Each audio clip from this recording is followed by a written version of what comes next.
दोस्तों, पहलगाम अटैक के बाद पाकिस्तानियों की रातों की नींद बिल्कुल हराम हो चुकी है।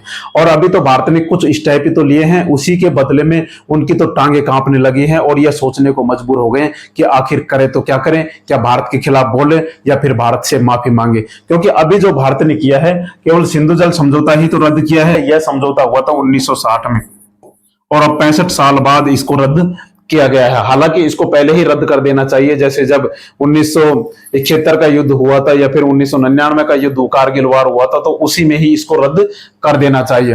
हालांकि इसकी हार्ड कॉपी भारत ने पाकिस्तान को भेजी है और कहा है कि हमें इस समझौते को रद्द करने में तुम्हारी सहमति की कोई आवश्यकता नहीं है, हम अपनी मर्जी से हमारे देश के हितों के लिए यह समझौता रद्द कर रहे हैं।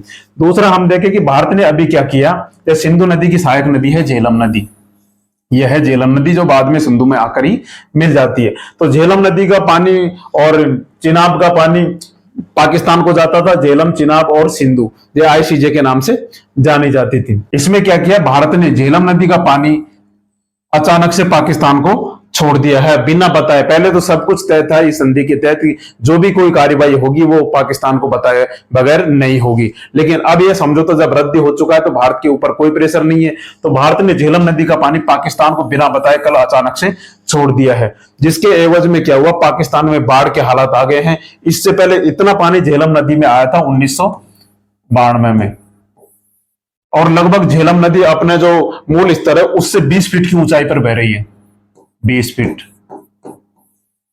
की ऊंचाई पर रह रही है, जिसकी वजह से इनके तो हाल खराब होते जा रहे हैं। एक तरफ तो सिंधु नदी का पानी रोककर भारत उनको सुखाकर मार सकता है, दूसरा जो झेलम नदी का पानी है इसको एक साथ छोड़कर उनको बाढ़ के हालात से ग्रस्त कर सकता है। पाकिस्तान सोचने को मजबूर है, वह माथा पीट रहे हैं कि आखिर करे तो क्या करे, या सूखे से बचाएं देश को या फिर बाढ़ से बचाए देश को।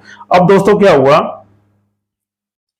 कि आज सुबह मन की बात जब प्रधानमंत्री मोदी जी कर रहे थे, उसमें इन्होंने कहा है कि जो भी आतंकवादियों ने यह घटना को अंजाम दिया है उनको बख्शा नहीं जाएगा और उनकी जड़ों तक पहुंचा जाएगा और उनका सर्वनाश किया जाएगा। मतलब जो भी अभी तक किया गया था, जैसे सिंधु नदी जल समझौता रद्द कर दिया गया था, जैसे अटारी बॉर्डर बंद कर दी थी, वीजा कैंसिल कर दिया था, और भारत में जो भी पाकिस्तानी रह रहे थे वो 48 घंटे के भीतर पाकिस्तान भेजने थे। और इसके बाद जैसे भारत में पाकिस्तान का जो दूतावास है उनको यहां से भगा दिया गया था, और भारत के पाकिस्तान में जो दूतावास है तो भारत के कर्मचारियों को वापस बुला लिया गया था। ये समझौते तो ये तो एक तरीके से न के बराबर थे। पहले तो पाकिस्तान ने सोचा कि हालांकि यह कुछ नहीं था, तो पाकिस्तान ने भी भारत का विरोध किया और भारत से कहा कि हम शिमला समझौता रद्द कर देंगे, और उन्होंने भारत का एयर स्पेस बंद कर दिया। उन्होंने भी कई सारे भारत के खिलाफ कदम उठाए। लेकिन जब अब उनको लगा है कि भारत की तैयारी इतनी खतरनाक हो चुकी है और भारत कुछ न कुछ बहुत बड़ा करने वाला है, क्योंकि आज ही इन्होंने बोला है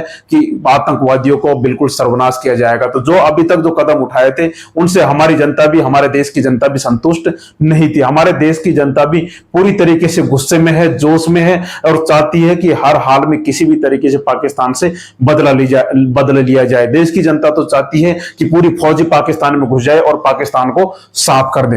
अब दोस्तों क्या होता है कि जब भारत ने पाकिस्तान की तरफ दोस्ती का हाथ बढ़ाया है, भारत चाहता था शांति और अमन, क्योंकि भारत नहीं चाहता कि भारत जो हमारे पड़ोसी देश है उनके साथ व्यवहार अच्छे नहीं हो या संबंध अच्छे नहीं हो। नेबर फर्स्ट पॉलिसी के तहत हमारा देश चलता है। तो पाकिस्तान के साथ भी काफी कोशिशें की गई। जब 2015 में प्रधानमंत्री मोदी जी नवाज शरीफ की बेटी की शादी में पहुंच गए थे, उसी तरीके से देखिए कि जब भारत ने पाकिस्तान से दोस्ती का हाथ बढ़ाया है, तब पाकिस्तान ने भारत को अजगर सांप बनकर डसा है। तो अब तो किस्सा ही खत्म हो गया है, शराफत की दुनिया का किस्सा ही खत्म, अब तो केवल वॉर होगा। अब दोस्तों जिसकी वजह से इनकी टेंशन इतनी बढ़ गई है और इनके जो नेता हैं, इनके जो मंत्री हैं, उनकी जबान बिल्कुल लड़खड़ा गई है। वो उल्टे सीधे स्टेटमेंट दे रहे हैं। अब उनको हम देखें तो जैसे इनके जो प्रधानमंत्री शहबाज शरीफ तो हैं, इनके मन में तो इतना डर बैठ गया है कि कल ही इन्होंने बोला है पहलगाम में जो भी अटैक हुआ है उसकी हम निष्पक्ष जांच के लिए तैयार हैं। अब दोस्तों दूसरी तरफ हम देखें, जो इस हमले की जिम्मेदारी ली थी टीआरएफ ने, इसने भी बिल्कुल मना कर दिया, डर के मारे कि हमने कुछ नहीं किया है, हमारा इसमें कोई इन्वॉल्व नहीं है। अब दूसरा, इनके जो ख्वाजा आसिफ पाकिस्तान के जो रक्षा मंत्री है, इनका कहना है कि पहलगाम हमले के लिए हम दोषी नहीं है, उसके लिए भारत पूरी तरह से जिम्मेदार है। वह अपनी नाकामियों को छिपाने के लिए ऐसे काम कर रहा है, पाकिस्तान पर दोष लगा रहा है। पाकिस्तान के विदेश मंत्री हैं इसाक डार। इनका कहना है कि जो भी पहलगाम में अटैक करने गए थे वो फ्रीडम फाइटर्स हो सकते हैं, स्वतंत्रता सेनानी हो सकते हैं। इस तरीके से इनके बोल बिगड़ते जा रहे हैं। यह पाकिस्तान का आर्मी चीफ आसिम मुनीर, यह पहले आईएसआई का चीफ हुआ करता था, सारा काम इसी का कराया हुआ है। जो इन्होंने जो भाषण दिया था उस समय जिन्ना को लेकर या पाकिस्तान, भारत और पाकिस्तान के बंटवारे को लेकर कि हिंदू और मुसलमान दो अलग अलग देश हो सकते हैं, एक साथ मिलकर रह नहीं सकते हैं, और बहुत सारी बातें इन्होंने कही थी। तो सारा काम इनका करा हुआ ही था। एक ये है जो पाकिस्तान के पूर्व विदेश मंत्री हैं, इनका नाम है बिलावल भुट्टो। इनका कहना है कि सिंधु दरिया है हमारा, सिंधु दरिया है हमारा, उसमें अगर पानी बहेगा तो हमारा बहेगा, नहीं तो हिंदुस्तानियों का खून बहेगा। ए बेवकूफ आदमी। और आज की बात हम देखें, पाकिस्तान के जो रेल मंत्री हैं हनीफ अब्बासी, इनका कहना है कि हमारे पास जो परमाणु मिसाइलें हैं, हमारे पास जो परमाणु बम है 130,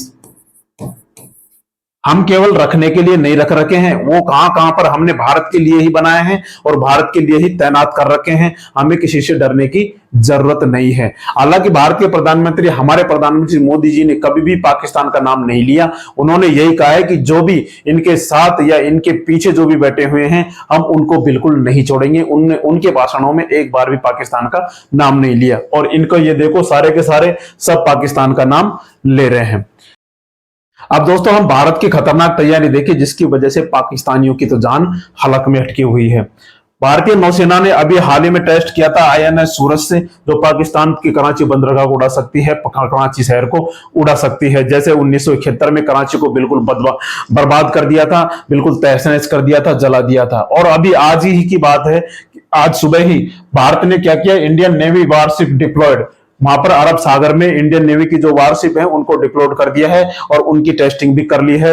दुश्मन के जो ठिकाने हैं उनको नष्ट करके है, परीक्षण भी कर लिया है। दूसरा हम देखेंगे, भारतीय वायुसेना एक्सरसाइज आक्रमण के नाम से युद्धाभ्यास करती है, जो आज तक का भारतीय इतिहास का सबसे बड़ा युद्धाभ्यास है। और दोस्तों जो भारत की तैयारी चल रही है उनमें हम देखें कि भारत ने जो भी आतंकवादी इस घटना को अंजाम दिया था, पहलगाम घटना को अंजाम दिया था, या उनके साथ जो भी मिले थे, उनके घरों को नष्ट कर दिया गया है, उनके घरों को उड़ा दिया गया है, उन आतंकवादियों को मार दिया गया है।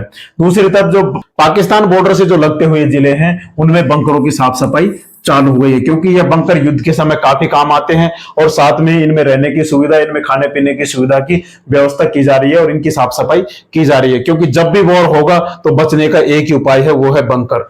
दूसरी तरफ हम देखें कि किश्तवाड़ में सेना की जो वर्दी की जो बिक्री होती थी उन पर रोक लगा दिया गया है, क्योंकि पहलगाम में जो भी आतंकवादी आए थे वो सेना की वर्दी में आए थे, और जब वो वापस चले गए और भारत की आर्मी वहां पर गई तो वहां पर जो लोग थे उनको यही डर लग रहा था कि यह भी आतंकवादी है, और उन्होंने कहा कि तुम हमारे बच्चों को मत मारो या हमको मत मारो। जब भारतीय आर्मी ने कहा, इंडियन आर्मी ने कहा कि हम इंडियन आर्मी है, आतंकवादी नहीं है, तब जाके उन्होंने विश्वास किया, क्योंकि फर्क ही नहीं पता चल रहा था, क्योंकि सेम ड्रेस में वो आए थे आतंकवादी। तो वो ड्रेस की बिक्री, सिलाई और स्टॉक करने पर रोक लगा दिया गया है, प्रतिबंध लगा दिया गया है।